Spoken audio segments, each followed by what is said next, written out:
Alors les amis, est-ce que vous vous posez des questions sur votre travail comme est-ce que je suis toujours à la bonne place ou dans la bonne entreprise ? Moi, vous savez, je me suis moi-même posé toutes ces questions et j'ai fait le grand saut il y a plus de 17 ans en changeant de voie et de métier. Et j'ai mis plusieurs années à mettre en place mon changement professionnel et j'aurais aimé à l'époque pouvoir être accompagnée. C'est pourquoi aujourd'hui je suis heureuse de vous présenter notre partenaire, Chance, qui propose un bilan de compétences 100% en ligne pour vous aider à construire votre projet professionnel.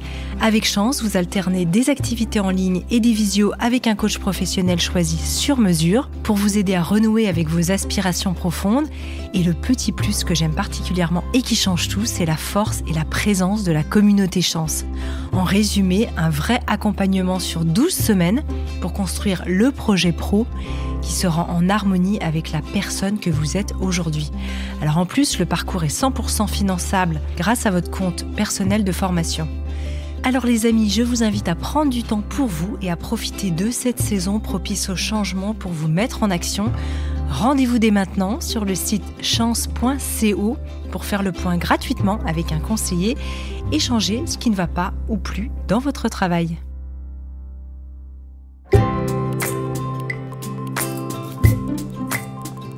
Bienvenue dans la saison 5 de Métamorphose, le podcast qui éveille la conscience. Au fil des semaines, je vous invite à découvrir avec moi des sujets inspirants, portés par des personnalités lumineuses pour cheminer ensemble vers un éveil des consciences. Métamorphose, le podcast qui éveille la conscience. Tous les lundis et jeudis, dès 7h.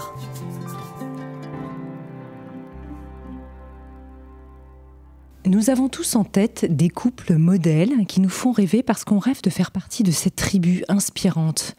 Mais même pour ces couples qui donnent de l'espoir aux autres, conjuguer rêve avec longévité n'est pas inné et il faut prendre soin de la relation amoureuse. Aujourd'hui, une fois n'est pas coutume, je reçois un couple qui chemine depuis 45 ans ensemble. Elle, passionnée par la transmission, a enseigné pendant 30 ans et accompagne aujourd'hui comme thérapeute les personnes à se déployer tant dans leur vie professionnelle que personnelle, avec le processus des constellations systémiques et familiales. Lui, banquier durant 23 ans, puis conférencier, coach et auteur du best-seller « Ce que l'argent dit de vous » est la référence de la relation à l'argent en francophonie. Et c'est au cœur d'une toute autre thématique qu'il nous propose tous deux d'embarquer aujourd'hui dans un voyage pour réussir son couple, plus de 40 ans d'expérience, qui est le titre de leur dernier ouvrage qu'ils ont coécrit. Alors avec eux aujourd'hui, partons à la découverte de clés de compréhension de nos modes de fonctionnement au sein du couple. Bonjour Anne-Chantal. Bonjour. Bonjour Christian. Bonjour Anne. Alors je reçois aujourd'hui deux amis, Anne-Chantal et Christian Junot, pour nous parler du couple. Est-ce que c'est votre première interview sur le sujet ? Non, pas vraiment. On s'est déjà fait interviewer pour des sommets. D'accord. En lien avec le couple. En lien avec le couple. Christian, tu accompagnes d'habitude plutôt des particuliers et des professionnels à réajuster leur relation à l'argent. Anne-Chantal, toi plutôt des personnes à se connecter à leurs sources pour se déployer dans leur vie pro et leur vie perso. Pourquoi et comment avez-vous décidé d'écrire ce livre sur le couple qui est auto-édité, je ne l'ai pas dit, chez Publishroom Factory, Réussir son couple, 40 ans d'expérience. Alors, on n'est déjà pas d'accord sur qui a eu l'envie Ouais. au départ. Qui est la source de ce livre ? Christian dit que c'est moi, moi je dis que c'est lui, mais en fait, on a fait beaucoup de formations, appris beaucoup de méthodes ensemble, et beaucoup de personnes venaient vers nous en disant « Ah, ça nous inspire de vous voir ensemble, c'est inspirant, vous êtes un couple inspirant ». Ce qui, personnellement, m'étonnait toujours, parce que j'avais juste l'impression qu'on était un couple comme les autres. Mais ça faisait envie de voir qu'on cheminait ensemble, en fait. Et je crois que l'envie, elle est plus venue de répondre à cette inspiration que les gens avaient en nous regardant fonctionner, que au départ, te dire on va... voilà, je pense que c'est plus venu de l'extérieur que de nous au départ. Et d'ailleurs, vous le dites au début, vous dites finalement, on semble un couple modèle, mais on s'aperçoit tout en écrivant ce livre qu'il y a des dysfonctionnements, peut-être Christian là-dessus. Ben oui, c'est-à-dire qu'il y a toujours ce qu'on voit de nous et puis la réalité derrière le rideau. Et évidemment, je crois que tout couple connaît ces espaces un peu plus compliqués et nous n'échappons pas à la règle. Pour autant, votre livre s'appelle « Réussir son couple », ce qui peut mettre un petit peu la pression. Faut-il réussir le couple ? Est-ce que c'est une forme de contrainte ou d'injonction ? Non, pour moi, c'est de loin pas une injonction. Et dans la réussite, parfois, on voit l'objectif. Et pour moi, dans ce réussir, c'est pas l'objectif. C'est plutôt réussir à cheminer ensemble au quotidien, avec les hauts et les bas. C'est pas atteindre un objectif, parce que je crois qu'il n'y a pas d'objectif à atteindre, si ce n'est peut-être que chacun puisse s'épanouir tout en étant en couple. Et toi, pour toi, cette idée de réussite, Christian, du couple ? Oui, alors j'étais conscient qu'avec ce titre-là, on pouvait amener une sorte de peut-être de fausse piste, parce que je crois aussi qu'il n'y a pas de pression à se mettre, c'est vraiment tendre vers, comme je disais, quelque chose de joyeux, quelque chose qui soit épanouissant pour l'un et pour l'autre, et qu'on ait envie de passer ce bon temps ensemble. Qu'est-ce qui vous a en fait initié pendant l'écriture de ce livre ? Il a été aussi thérapeutique. Anne-Chantal, peut-être l'écriture de ce livre est aussi thérapeutique pour vous ? Alors très clairement, et c'est aussi pour ça qu'il a pris beaucoup de temps à être écrit, parce que on a eu des longues pauses, voire jusqu'à 1 année, par rapport à certains chapitres, parce que ça venait réveiller des choses qui n'avaient pas forcément été dites, parce que on a été les champions pour acheter la paix pendant des années. Donc acheter la paix, ça veut dire qu'on ne va pas exprimer ce qui ne va pas pour garder une sérénité peut-être fictive, pas complète. Et donc, oui, ça a été thérapeutique dans le sens que ça a fait sortir ce qui n'avait pas été dit, ce qui n'était peut-être pas toujours conscientisé aussi. Et on a eu à s'en occuper. Et parfois, ça a pris du temps. On reviendra de toute façon après, pendant l'interview aussi, sur cette histoire d'évitement du conflit dans votre couple. Oui, je voulais ajouter, c'est que plus d'une fois, je me suis dit, oh là, dans quelle aventure on s'est embarqué. Je suis pas sûr que c'était une bonne idée. Oui. De tout mettre comme ça à plat par écrit. Oui, parce que ça venait réveiller de l'inconfort. Alors effectivement, comme le disait Anne-Chantal, parfois on préférait que cet inconfort-là soit un peu sous le tapis. Et en même temps, c'était nécessaire, mais c'était pas toujours confortable. Parce que vous écriviez j'explique un petit peu comment est fait le livre. Vous parlez de certains thèmes, on verra quel thème ensuite après. Et vous donnez un peu votre opinion sur ce thème, après l'avoir décrit, avoir décrypté peut-être plus sous forme d'expert de quoi il s'agit. Et ensuite, vous dites ce que vous avez vécu à travers ce thème. Et vous l'écriviez l'un après l'autre, sans forcément lire d'abord ce que l'autre avait écrit ?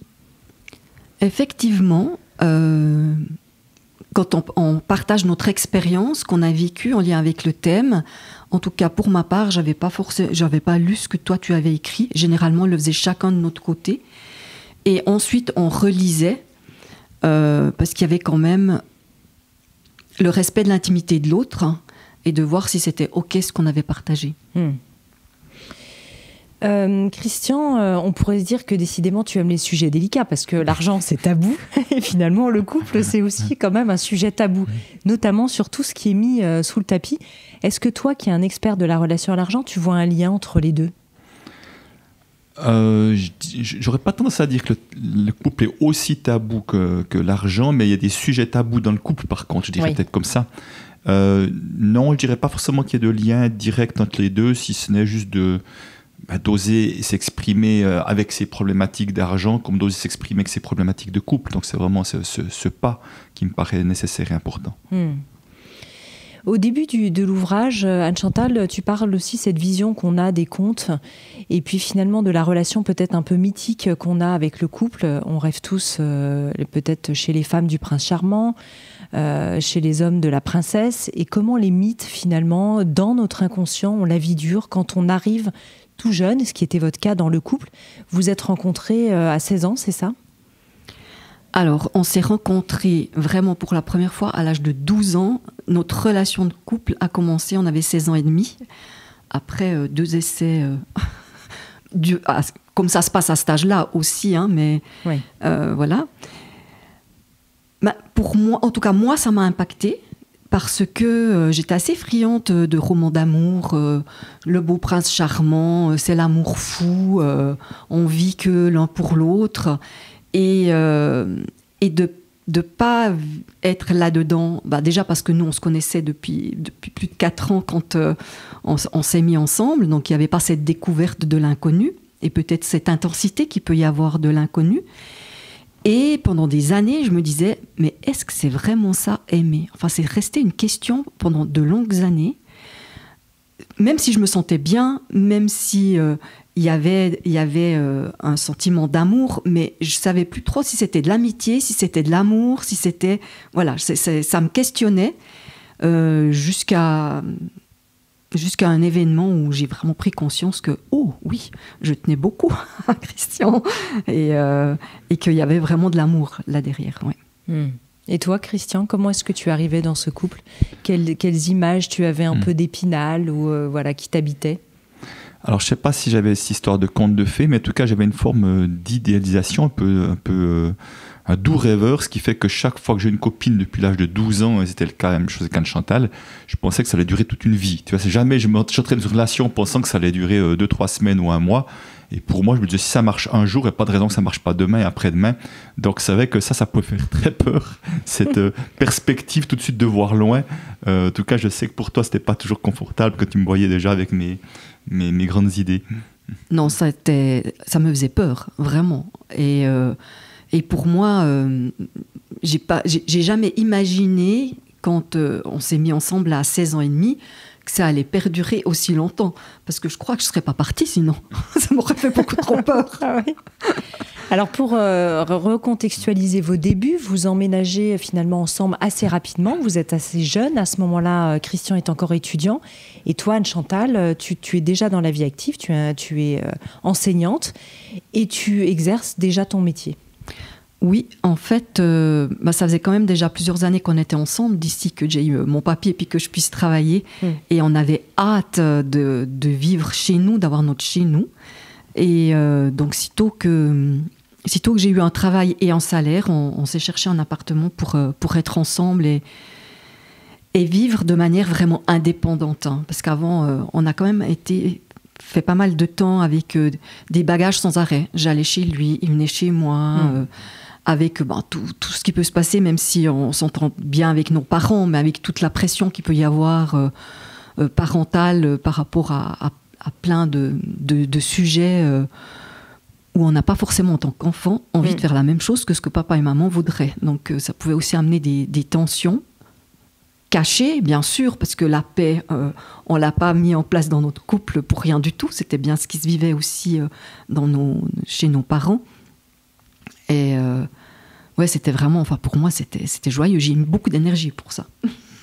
Mais c'est vrai qu'il faut qu'on se replace aussi. Vous êtes ensemble depuis plus de 45 ans, dans un contexte que les jeunes peut-être vivent un peu moins maintenant, où souvent ils vivent une période de transition, où ils quittent le nid avant d'emménager avec quelqu'un. Alors que là, c'était aussi une façon pour vous de sortir du nid d'une certaine manière ou pas ? Alors oui, c'est sûr qu'on aspirait à ça. C'est pour ça que je dirais la première porte de sortie que s'est proposée, on s'y est engouffré en quelque sorte, et c'était indispensable pour nous de pouvoir vivre ce moment entre nous et de faire comme on avait envie de faire. Je reviens aussi sur les débuts parce que j'ai trouvé ça vraiment très touchant de se remettre dans un contexte où on s'aperçoit à quel point on n'apprend pas en fait, et vous le dites aussi dans l'ouvrage, à être en couple. C'est-à-dire qu'on arrive dans le couple sans avoir finalement de bagages sur comment est-ce qu'on communique, quelles sont nos casseroles peut-être respectives. On est tout jeune. Peut-être que c'est bien aussi comme ça, d'ignorer certaines choses d'ailleurs. On n'a pas besoin forcément de savoir tout sur tout. Mais est-ce que ce serait aujourd'hui, peut-être avec du recul, important pour vous d'avoir eu des clés que vous avez eues par la suite ? Oui, moi je pense quand même que ça serait important d'avoir des clés, même si on a cheminé ensemble et puis qu'on a découvert ensemble. Parce que il y a notre idée du couple, avec notre mental, et puis il y a toutes les injonctions, toutes les loyautés, toutes les croyances familiales qui sont très présentes encore. Et je me rappelle, c'est un exemple vraiment tout bête, mais moi, je lui ai dit, partage des tâches. Hein. Donc, c'était une évidence, partage des tâches. Mais le partage des tâches, il s'est quand même fait de manière... Alors, tu parles des tâches ménagères, par exemple ? C'était ménagère, par exemple. C'était les cours, c'était... voilà. Et très vite, je me suis retrouvée quand même assez rapidement dans le modèle... l'ancien modèle où c'est la femme qui va faire la lessive, qui va faire le repassage, parce que j'avais bien voulu l'initier au repassage. Puis il m'a décrété, bon, écoute... à l'époque, je repassais beaucoup de choses, beaucoup moins maintenant, mais les mouchoirs, il n'y a pas besoin, les linges, il n'y a pas besoin, les t-shirts, il n'y a pas besoin, donc il ne reste pas grand-chose finalement. J'ai trouvé une stratégie d'évitement. Donc, bon, il était banquier, il devait avoir des chemises quand même après. Après, oui. Mais il ne les repassait pas. Ça ne l'inquiétait pas trop. Mais après, au fond, on arrive chacun avec un modèle familial. Puis je crois que ce modèle, où on a tendance à le répliquer ou tendance à le rejeter. Je crois souvent, dans un premier temps, surtout quand on est jeune, il n'y a pas tellement de juste milieu à cet endroit-là. Oui. Ce que je voulais dire, c'est que même en rejetant, on va se faire, enfin en tout cas moi, je vais le dire pour moi, mais se faire rattraper par il y a l'inconscient collectif. Et aussi, il faut se remettre il y a plus de 40 ans en arrière. Hein. Oui. C'était aussi l'indépendance des femmes. On en était beaucoup plus au début que maintenant. Moi, je me rappelle quand j'ai voulu recommencer de travailler après mon troisième enfant, une copine qui m'a dit « Tu dois laisser la place aux jeunes ». J'avais 30 ans, je précise. Oui. Tu te sentais très jeune. Oui. On est jeune à 30 ans. On peut le dire. Oui, pour moi, en tout cas, depuis le regard d'ici, on est très jeune. Mais les mentalités ont beaucoup évolué et il y avait encore un peu... C'est comme une toile d'araignée de croyances dans lequel on ne veut pas aller, puis dans lequel on est pris quand même. Qu'est-ce qu'on gagnerait finalement à conscientiser des attentes de l'autre au début d'une relation, si vous deviez revenir un peu et donner des conseils à des jeunes couples comme ça, ou à des gens qui recommencent un couple même plus âgé? Je pense qu'une vraie bonne question qu'on aura à se poser tous dans le couple, mais même maintenant encore, c'est à quoi ressemblerait pour toi une vie de couple réussie? Tu vois, vraiment de poser la question, ça serait quoi vraiment une vie de couple qui te donnerait envie? Parce que je crois que chacun arrive avec ses propres croyances, ses propres imaginations, et souvent avec le défaut de croire que l'autre pense la même chose. Et au fond, pour un, ça peut être de passer tout le temps ensemble, pour d'autres, c'est d'être bien indépendant, et puis de temps en temps faire des choses ensemble. Enfin, il y a toute une série de choses, et je crois vraiment à quel point juste de mettre ça à plat, on pourrait commencer à se dire « Ah ouais, d'accord », à co-construire à partir de là, ou peut-être à se dire ça va pas être possible. Autant se le dire assez vite que le découvrir peut-être 5 ans ou 10 ans plus tard. Est-ce qu'on a une idée, cela dit, de ce que peut être une vie de couple réussie? Parce que peut-être que au départ d'une vie de couple, on a très envie d'être fusionnel et que ça dure toujours, mais que 10 ans après, on a envie d'une forme d'indépendance et que chacun fasse aussi un peu ses trucs. Est-ce qu'on peut projeter finalement si facilement que ça au début? Non, moi je pense qu'on parle de ce qu'on vit présentement, au moment où on en parle, mais je pense qu'il y a quelque chose quand même qui est assez stable, c'est les valeurs qui sont chères à notre cœur. Et je crois que de dire, tiens, c'est quoi les valeurs pour toi? Qu'est-ce qui est essentiel pour toi?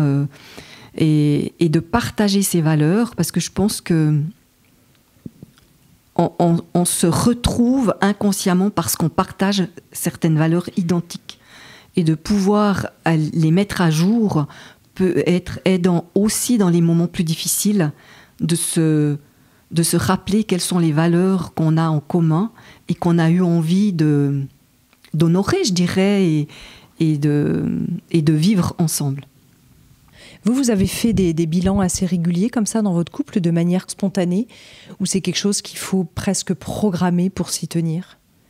Alors, peut-être je dirais la chose suivante, c'est que je crois que le défaut pour beaucoup de couples, c'était le nôtre parfois, c'est que c'est dans les moments où c'est compliqué qu'on a tendance à mettre les choses à plat. Et que ça se fait à partir d'un endroit où un ou l'autre en a ras-le-bol, et puis c'est pas des moments peut-être les plus constructifs, mais c'est en même temps nécessaire de le faire. Donc c'est vrai qu'idéalement, je pense que ce serait mieux de se faire des bilans organisés pour pouvoir se préparer déjà et le faire à partir d'un espace qui est plus tranquille. Moi, je peux qu'abonder. On a fait régulièrement des bilans, mais généralement, c'était dû à un ras-le-bol de l'un ou de l'autre. Souvent de moi, d'ailleurs. C'est plutôt moi qui ai amené les bilans dans notre couple. Il y a une grande question, je trouve, qui est fondamentale et que vous abordez dans ce livre, y compris en 4e de couverture de votre livre, c'est le couple est aussi et surtout un chemin de guérison de soi, de croissance intérieure. Et c'est vrai que cette question qui peut tous nous tarauder, il n'y a pas longtemps, je recevais dans l'émission Métamorphose une philosophe qui est venue, Marianne Chaillan, qui est venue avec brio nous parler de l'amour. Et elle parlait de l'amour vraiment comme ce surgissement, cet élan, ce côté aussi du désir, qui n'est pas toujours quelque part une forme de sagesse. Alors que, à l'inverse, dans le couple qui dure sur le long terme, on voit qu'il y a cette idée de guérison de soi, de chemin de croissance intérieure, et qui ne fait pas toujours rêver en réalité, parce que on sait qu'il y a toutes ces ombres qui sont à l'intérieur du chaudron, et que contrairement à l'élan, au surgissement, au désir, de la passion qu'on retrouve dans les grands mythes, dans les grands contes, dans les grands romans, qui fait rêver, le couple du quotidien, c'est pas toujours ça. Et pourtant, on y trouve là un chemin, malgré tout, d'harmonie et de joie, j'imagine. Oui, alors, je crois qu'on l'a écrit dans le livre, pour moi, souvent, au départ, on va chercher chez l'autre ce qu'on n'arrive pas à se donner de nous à nous. Et ça marche quelque temps. Bien sûr, dans le début de la passion, il n'y a que l'autre, on voit que ça. Et avec le temps, on se rend compte qu'il n'arrive pas vraiment à nous donner ce qu'on aimerait. En tout cas, pas de la manière dont on voudrait. Et il y a la déception qui arrive. Et je pense que tout se joue à ce moment-là. C'est OK, est-ce que de cette déception, on peut en faire quelque chose et cheminer et grandir à l'intérieur de soi, ou alors, je décrète que c'est pas celui qui est pour moi, et puis petit à petit ça se dilite et je vais recommencer avec un autre compagnon. Mais je pense que à un moment donné, pour que ça dure dans le temps, il y a cette responsabilité individuelle, et c'est chacun est responsable de son propre cheminement, et après, à deux, on va être responsable de ce qu'on va faire de notre couple. Et pour moi, le couple, c'est la personne qu'on côtoie le plus, c'est celle avec qui on va avoir tous les petits trucs, tout bêtes, les cheveux qui traînent dans le lavabo, la vaisselle qui n'est pas rangée, c'est tous des tout petits détails, et qui en même temps viennent réveiller ce qui à l'intérieur de nous n'est pas OK, ce qui peut être essentiel pour nous, qui ne l'est pas pour l'autre. Et toutes ces petites choses nous permettent de se dire, tiens, là, il y a un truc qui n'est pas OK. Pourquoi ce n'est pas OK pour moi? Qu'est-ce que je pourrais demander à l'autre? Comment on peut cheminer ensemble par rapport à ça? Et ce n'est pas forcément des grands chamboulements, c'est tous ces petits détails du quotidien qui viennent nous gratter. Et où il faut aller voir, tiens, pourquoi ça gratte? Christian, comment est-ce que le couple, et c'est aussi un thème dont vous parlez beaucoup, et c'est ce que dit aussi en trame de fond Anne Chantal, nous renvoie à notre insécurité ou notre besoin de sécurité intérieure, qui est donc une forme d'insécurité quelque part, à la fois dans le « je reste en couple », même si je sens que l'amour amoureux n'est plus forcément là, par besoin de sécurité. Comment discerner tout ça? C'est finalement assez complexe. Oui, c'est sûr. Alors déjà, je pense pour tous ceux qui ont une grande peur de se retrouver seuls, on peut vite rester dans une situation qui ne nous convient pas, juste parce que cette peur-là est trop grande. Et ça, je l'ai vu pour beaucoup de monde. Après, évidemment, il y a tout l'aspect matériel aussi, puisque comme beaucoup ont tendance à projeter leur sécurité sur l'argent, au fond, le risque, effectivement, c'est que si tout à coup ça ne va pas, je risque de perdre ma sécurité financière, puisque peut-être on est deux à amener de l'argent, c'est le cas la plupart du temps chez nous, dans un couple aussi, et ça vient réveiller l'insécurité qui est déjà là, mais ça vient encore la renforcer juste à l'idée que si ça ne fonctionne pas, il y aura des conséquences qui me font tellement peur. Donc tout ça fait qu'on pourrait avoir tendance à se raconter des histoires pour faire croire que ça ne va pas si mal que ça, juste par peur des conséquences, si effectivement on voyait les choses en face.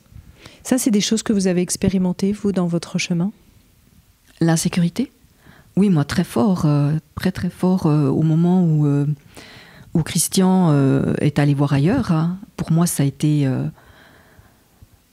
je ne sais pas comment dire ça. Ça a été la destruction du château, je peux vraiment le dire de cette manière-là. Beaucoup d'insécurité.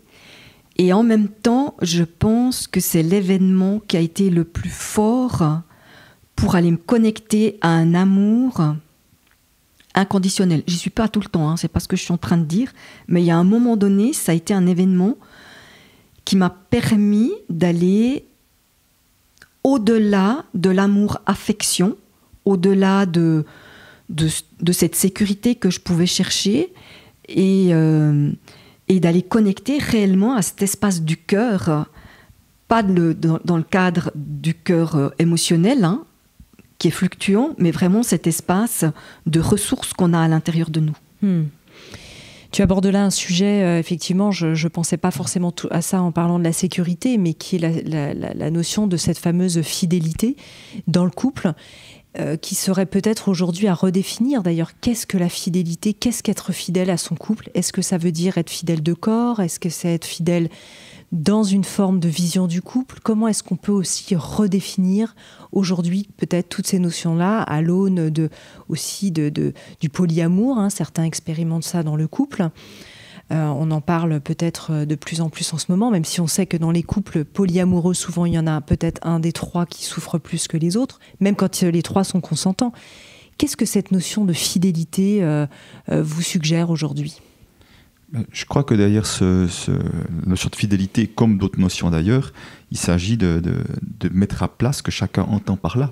Parce qu'encore une fois, il n'y a pas une définition juste de la fidélité, c'est qu'est-ce que ça représente pour moi, qu'est-ce que ça représente pour l'autre, et est-ce que c'est compatible ? Parce que je crois que là, il y a vraiment des vrais problèmes, c'est quand ce n'est pas compatible, la manière dont l'un et l'autre voient la fidélité, et qu'on ne va pas pouvoir peut-être faire un chemin ensemble si moi j'ai peur en permanence que l'autre vive ça à sa manière, alors que moi c'est autre chose que j'attends. Donc c'est vraiment encore une fois la communication, mettre à plat et échanger là-dessus qui me paraît essentiel. Est-ce qu'on se guérit justement de l'infidélité quand elle n'est pas au départ dite dans le couple tel quel ? Je sais pas si on peut en guérir complètement, je ne suis pas sûre. Je parle que de mon expérience, il y a une petite crainte qui reste, qui est là. Et en même temps, ce que je peux observer, c'est que, en tout cas, j'ai vraiment pu cheminer. J'ai aussi pu revenir régulièrement auprès de Christian en lui disant « Moi, j'aurais besoin de cela, est-ce que tu peux me le donner ?» Il a dû faire son propre chemin aussi par rapport à ce que moi j'entendais par fidélité, ce que j'avais envie d'entendre de sa part par rapport à ces événements. Et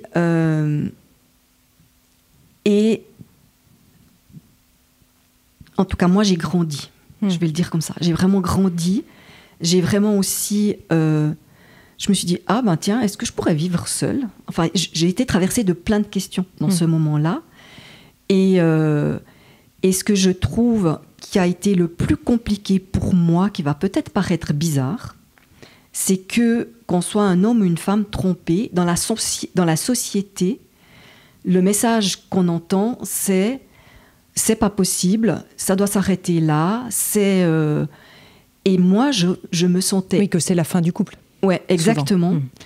Et de vouloir aller vers quelque chose de différent, et en ayant partagé mon expérience, je me rends compte qu'il y a plein de couples qui traversent ce genre d'événements, qui sont tus, et qu'il y a plein de couples qui restent ensemble quand même, après dans je ne sais pas quelles conditions, mais en tout cas qui restent ensemble. Et ce poids ça ne se fait pas, de la morale quelque part. Ça ne se fait pas, donc celui qui l'a fait, il doit le payer, et puis l'autre, c'est la victime. On entre dans ce schéma, il y a un bourreau, il y a une victime. Et enfin, pour moi, la vigilance, ça a été, non, je ne veux pas être là-dedans. Et en même temps, ça a pris du temps, parce que c'est difficile de sortir de ce schéma-là. Et ce qui était paradoxal, c'est que je me sentais très honteuse. Avant de faire réagir Christian sur le sujet, j'avais une question pour lui, mais évidemment, mais avant ça, est-ce que toi, dans les outils, est-ce que les constellations familiales, puisque tu es experte aussi du sujet, t'ont aidé à ce moment-là ou pas particulièrement ? Je ne sais pas si c'est les constellations plus que d'autres approches que j'avais fait, mais je pense que ce qui m'a aidée, c'est tout le chemin de conscience de soi, de savoir que on est plus que juste ce qui se passe là, sur l'instant, qu'il y a aussi cet espace du cœur que pendant des années je ne savais pas qu'il existait, qu'on peut appeler la source, qu'on peut appeler de différentes manières. Ça, pour moi, a été vraiment une ressource, et c'est depuis cet espace-là que j'ai pu traverser qui pour moi s'est apparenté à une forme de destruction en fait.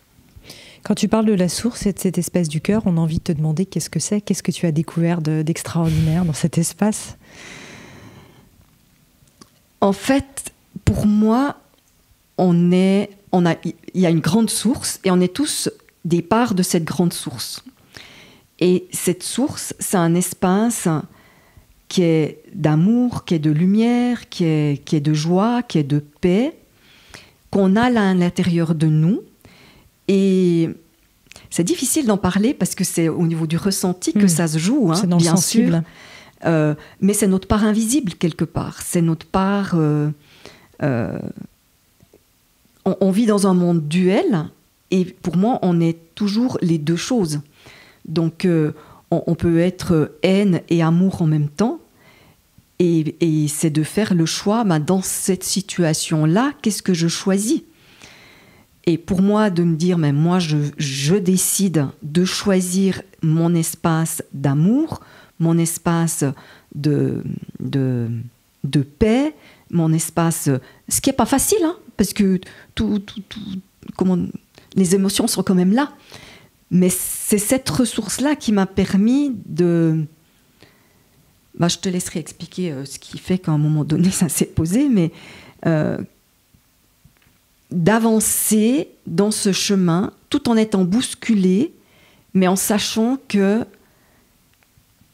y avait autre chose aussi. Il y a eu presque comme un cadeau qui a pu émerger in fine de ça, même si j'imagine que tu n'aimerais pas forcément le revivre, évidemment, mais est-ce qu'il y a quelque chose qui a porté du fruit à travers ça pour toi? Alors très clairement, pour moi, oui, il y a eu un cadeau. Il y a eu le cadeau de beaucoup plus d'authenticité, beaucoup plus d'ouverture et aussi d'une mise en route de quelque chose de plus joyeux, de plus de mouvement dans notre couple. Je pense qu'il était en train un peu comme un moteur qui roule, qui ronronne, mais je pense autant l'un que l'autre, on a quand même un besoin d'une certaine intensité. Alors moi, j'avais de l'intensité au travail, mais dans notre couple, c'était devenu un espèce de ronronnement.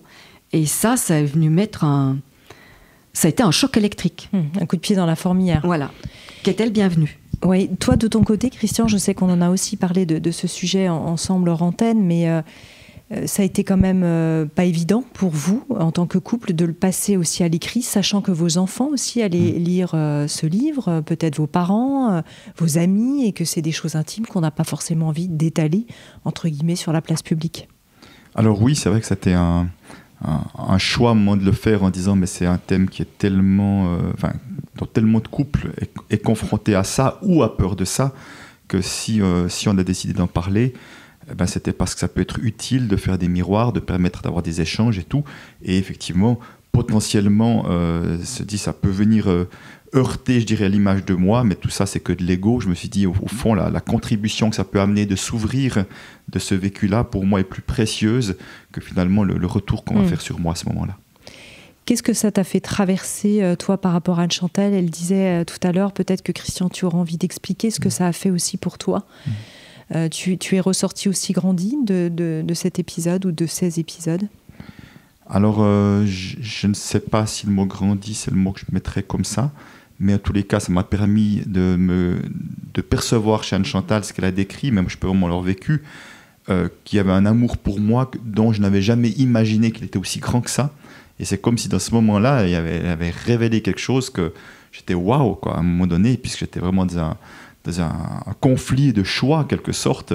Le conflit a disparu d'une seconde à l'autre en disant si quelqu'un est capable de m'aimer comme ça, même dans ces conditions-là, je pourrais jamais trouver quelqu'un d'autre qui pourra faire mieux que ça, en quelque sorte. Donc ça a vraiment été quelque chose de l'ordre de la révélation, et c'est pour ça que je dirais que ça a été beau au moins de le sentir, parce que peut-être qu'on aurait passé à côté de ça à un moment donné. Et puis je crois vraiment, et quand je dis ça, je ne dédouane pas du tout ce que j'ai fait, mais je crois vraiment effectivement que ce n'est pas par hasard si ça arrive à un moment T plutôt qu'à un moment T plus sain, quoi.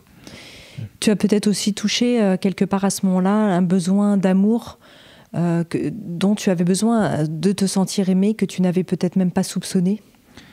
Alors oui, certainement. C'est certainement que si tout à coup on va chercher chez l'autre quelque chose qu'on a l'impression qu'on n'a pas dans son couple, parce que si on l'a déjà, il n'y a pas de raison d'aller le chercher chez l'autre quelque part. Donc forcément qu'il y a une forme d'aspiration, mais qui n'est pas forcément consciente au départ. Et c'est après coup, c'est quand on le vit qu'on se dit « Ah ben ouais, c'est comme s'il manquait quelque chose ». Et puis plutôt que d'aller, de pouvoir en parler, de communiquer là-dessus, de ce qui est si important qui n'est pas présent dans le couple, le chercher ailleurs est une stratégie évidemment, mais ce n'est pas une stratégie facile non plus. Pour vous, il y a un avant et un après quand même, cet épisode dans votre couple, justement en termes de guérison et de croissance intérieure, puisqu'on parlait de ce thème tout à l'heure. Alors, pour moi, l'avant et l'après, ça a vraiment été... au début de l'interview, on parlait de mettre sous le tapis. Et très clairement, en tout cas pour moi, j'ai arrêté de mettre sous le tapis. Après, ça a été un processus, et je ne suis pas sûre qu'il soit encore complètement terminé. Oui. Mais j'ai beaucoup plus exprimé mes désaccords, ce dont j'avais besoin, les choses avec lesquelles c'était OK, celles qui n'étaient pas. Il y a eu quand même... comme si j'avais repris mon pouvoir complètement, plutôt que de m'adapter à ce que Christian voulait. Même si j'ai beaucoup pu... comme en disant, les bilans, c'est souvent moi qui les ai amenés, etc. Mais quand je les amenais, c'est que vraiment, la coupe était archi pleine, que après cet événement, les choses sont venues où je peux exprimer au fur et à mesure ce qui ne me convient pas. Et surtout, j'ai lâché la peur du conflit.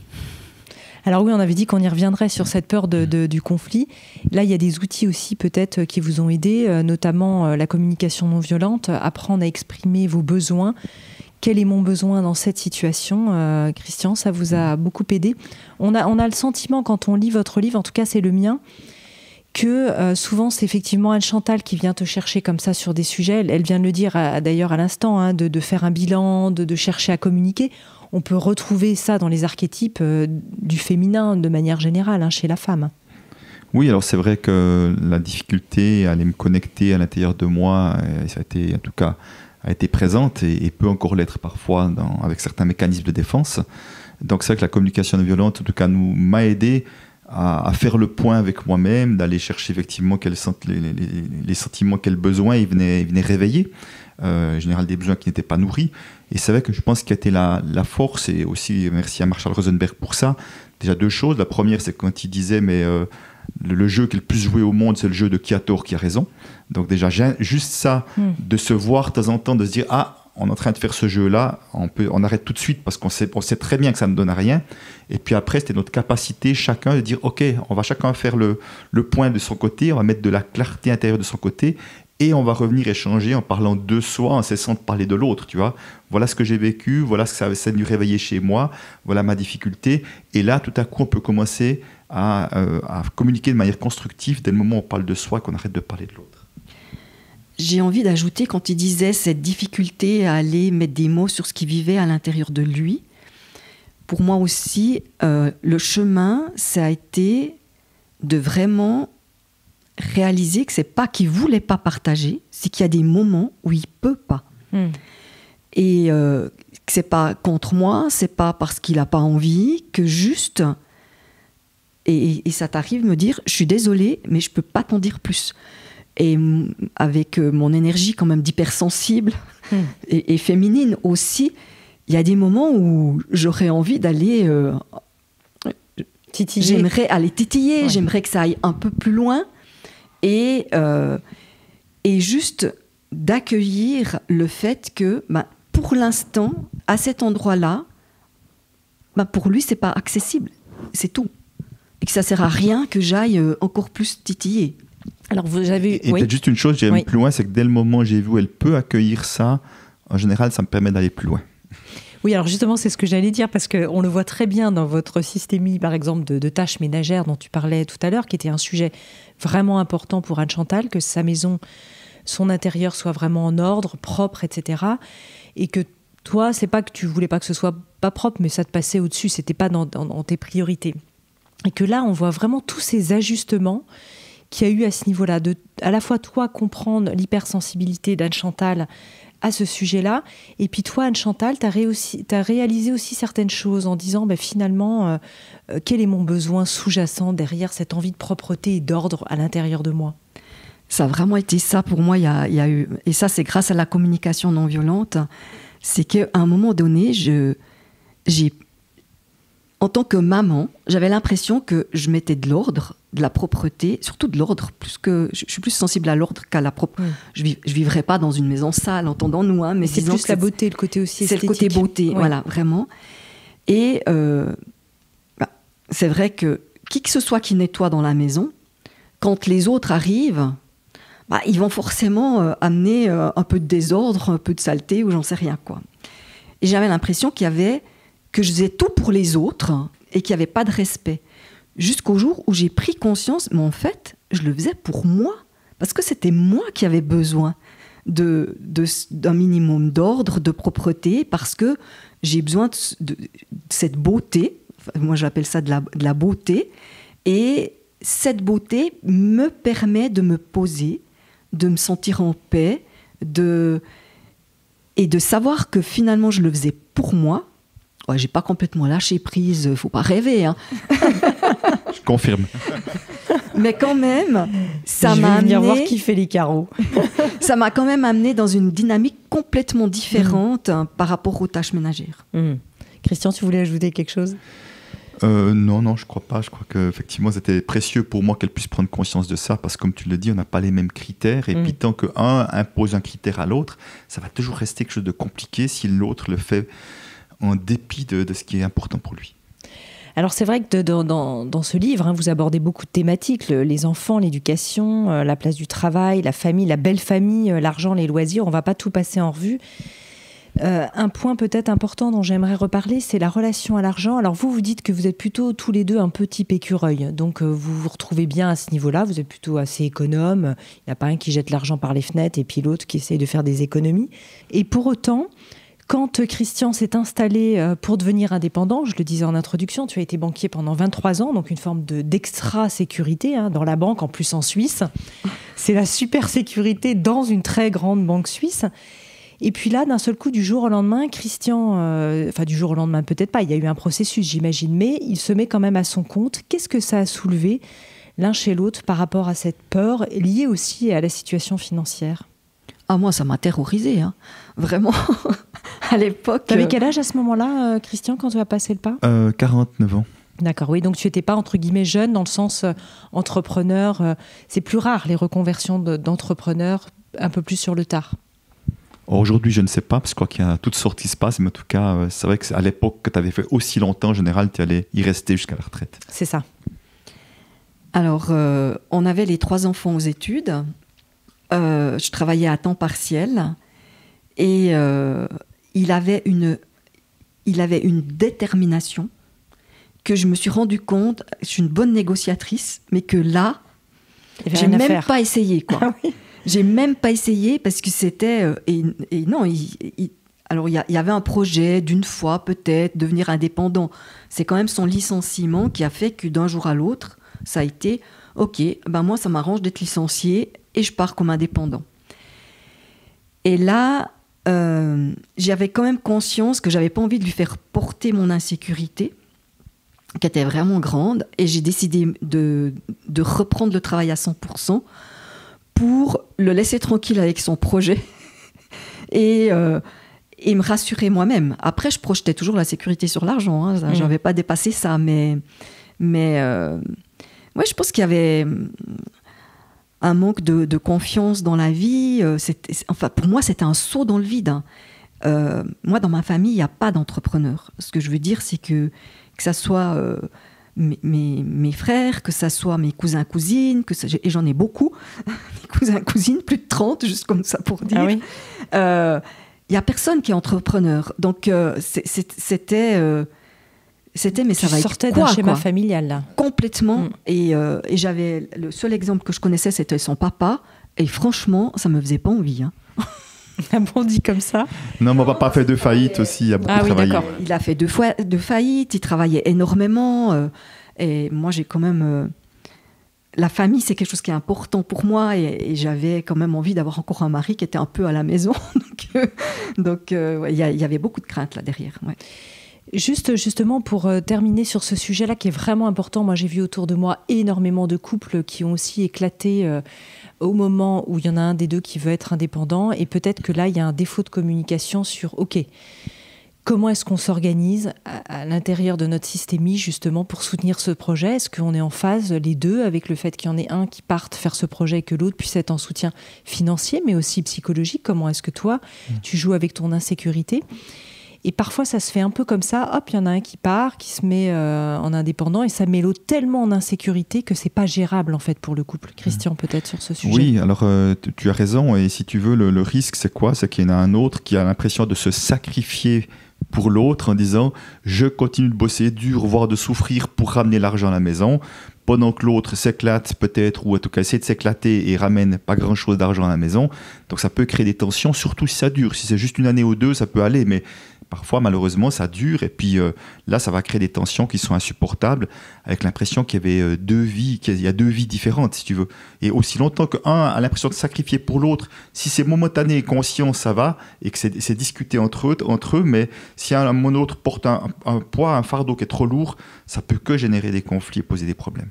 Qu'est-ce qu'on peut faire d'ailleurs à ce moment-là? Est-ce que c'est bien de se faire accompagner peut-être? Alors, je crois vraiment que oui, à chaque difficulté de couple, nous-mêmes, on a vraiment vu qu'il y a des moments où, avec effectivement des outils et des capacités qu'on avait, on arrivait à régler des choses nous-mêmes. Il y a des moments où on n'y arrivait pas. Donc là, on faisait appel à des personnes extérieures parce que plus le sujet devient sensible, ou plus on allait loin dans le côté sensible et ce que ça vient réveiller chez nous, plus c'est compliqué de s'en sortir seul.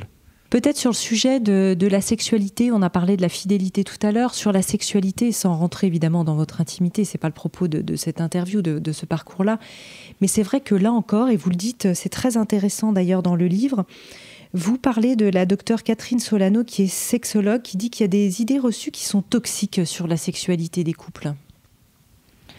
Oui, que ça soit au niveau du rythme, que ça soit au niveau de l'intensité, que ça soit sur ce qui se fait, sur ce qui se fait pas, En fait, il y a plein d'idées qui sont portées dans la société.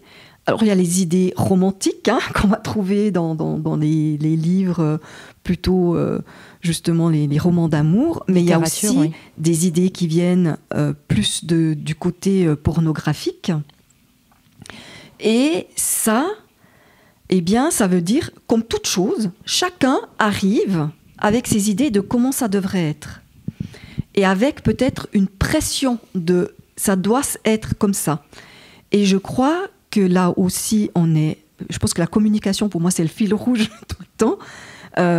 C'est de partager et de dire « tiens, moi, ça me convient quand ça se passe comme ça me convient pas de cette manière-là ». J'aurais envie d'expérimenter ça. Est-ce que tu es d'accord d'expérimenter? Enfin, pour moi, c'est un espace de dialogue dans lequel, quand même, l'idée, c'est d'avoir du plaisir, de la joie, que ça soit quelque chose de joyeux, mais ça se construit ensemble aussi. Et j'ai envie de dire, je pense qu'il se raconte beaucoup de choses qui ne se vivent pas au niveau de la sexualité. Ça n'engage que moi. Christian? Oui, je trouve que ce thème de la sexualité, il est important parce qu'il y a énormément d'enjeux non dits derrière. Je pense, pour moi, il y a beaucoup de questions d'estime de soi qui se jouent. Juste d'être désiré par l'autre, ça vient toucher l'estime de soi. Et si on veut, si cette estime de soi n'est pas très construite, ce qui a comme été mon cas pendant très longtemps, j'avais tendance à penser que si elle n'est pas envie de moi, c'est que je n'avais pas de valeur, tu vois. Donc ça peut être bien évidemment la même chose dans l'autre sens aussi. Et si tu veux, tant que ces enjeux ne sont pas connus, ne sont pas conscientisés, on peut mettre énormément de pression chez l'autre à partir d'un mauvais endroit, plutôt que d'oser partager, dire voilà ce que ça me fait quand j'ai l'impression que ça fait 2-3 fois que j'aspire à peut-être avoir des moments intimes avec toi et que tu dis non. Voilà, tu vois, de vraiment pouvoir mettre des mots là-dessus, c'est tellement précieux parce que je pense que ça génère beaucoup de tension dans les couples à cause de ça.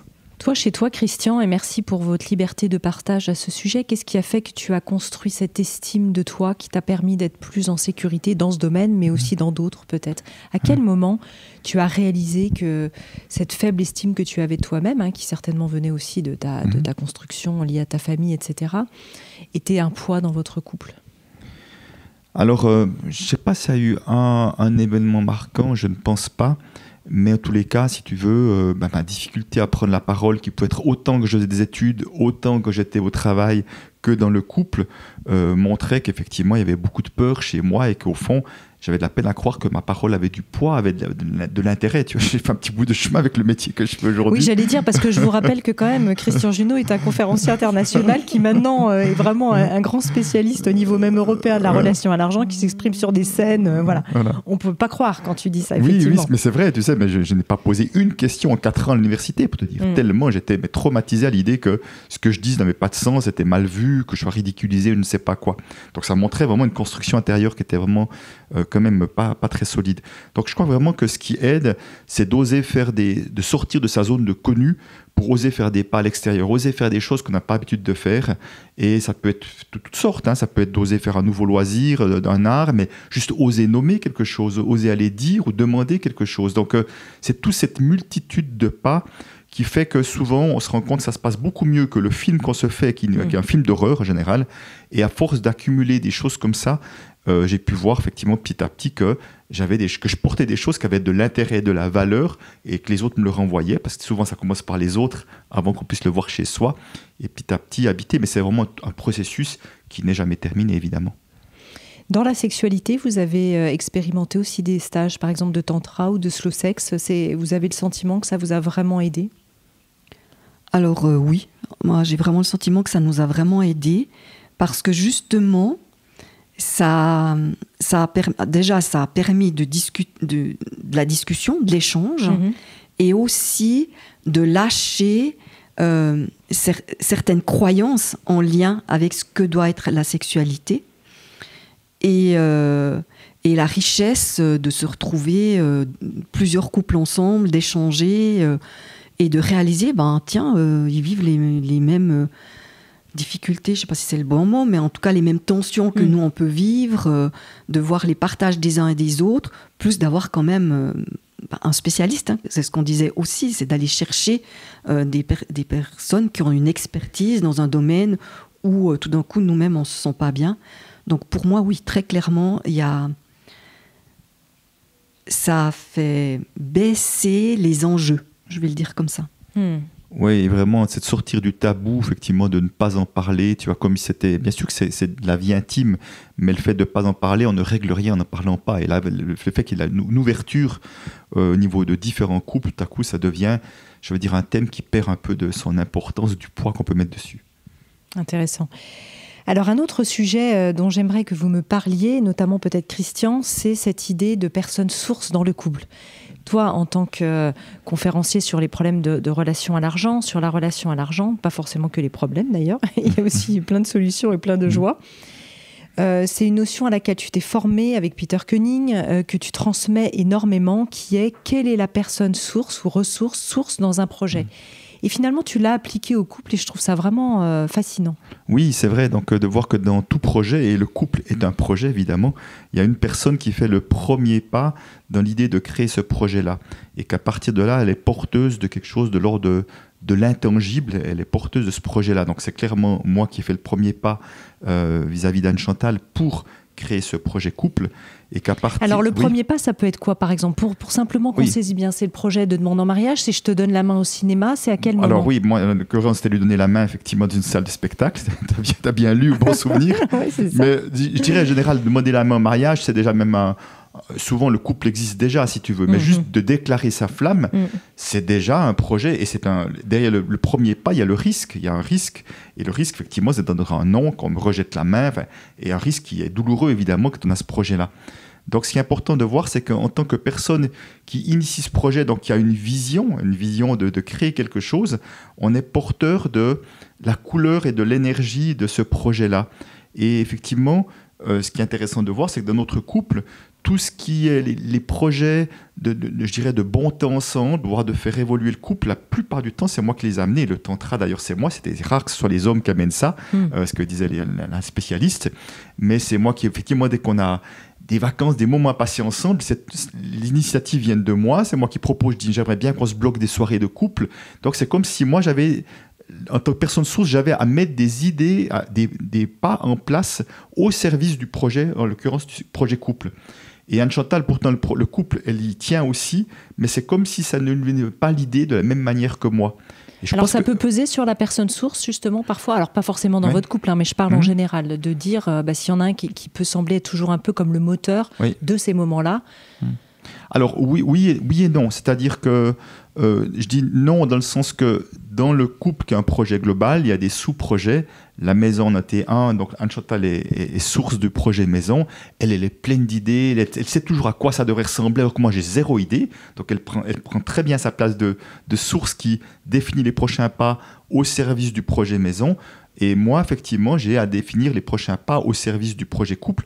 Et vraiment, ce qui arrivait, c'est qu'à un moment donné, et par rapport à la situation qu'on a évoquée tout à l'heure, c'est qu'à un moment donné, quand j'ai mis beaucoup d'énergie dans mon projet professionnel, par exemple, à un moment donné, j'ai commencé à mettre moins d'énergie dans le projet couple.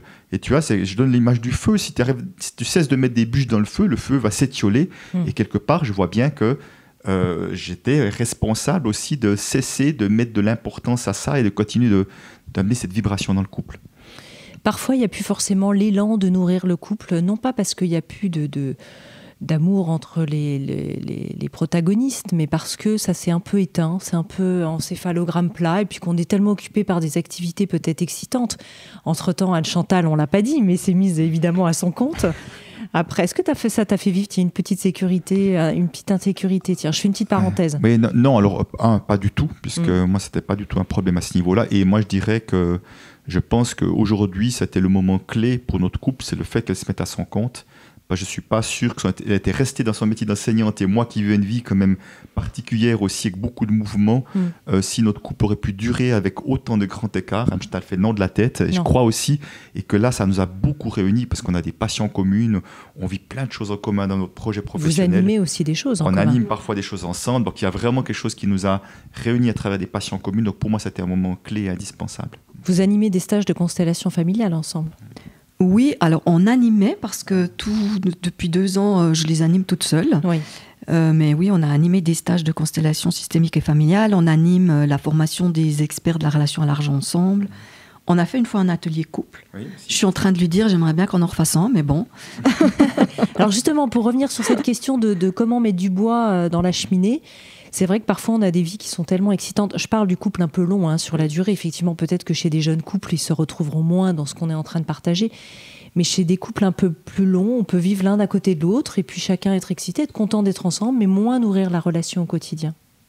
Je crois que dans ta question, il y avait presque la solution. C'est-à-dire que si à un moment donné, on est super nourri par des choses à l'extérieur et qu'on prend plus du temps pour aller nourrir ce couple, pour aller mettre le bois dans le feu, effectivement, à un moment donné, peut-être que c'est de se dire, est-ce que ça vaut encore la peine qu'on soit en couple? Et peut-être pas. Je pense que là, c'est à chacun de donner ses réponses. Et je ne pense pas qu'il y a de bonnes ou de mauvaises réponses. C'est qu'est-ce qui convient à l'un et à l'autre.